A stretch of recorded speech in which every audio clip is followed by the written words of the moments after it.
Да, моля? Криминална полиция, главен инспектор Колев. Какво? Направили сме блокада пред блока ви. Това са много опасни хора, госпожо. Събирате всички пари в къщата. Хвърляйте парите, ще ги изпустим, госпожо. Хвърляйте и залягайте, може да стане престрелка. Ало?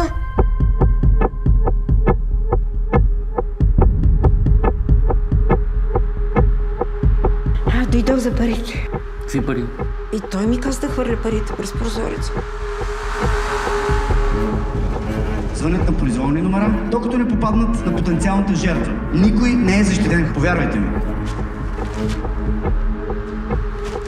Какво станало? С колко време разполагам? Колко? До 2 дена приключва всичко.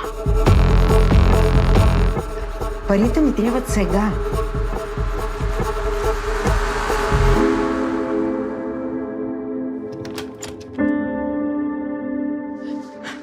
Цял живот съм живяла според правилата.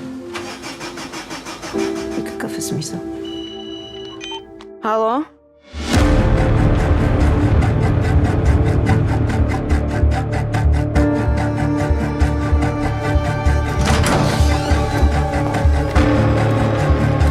Имаме свидетел.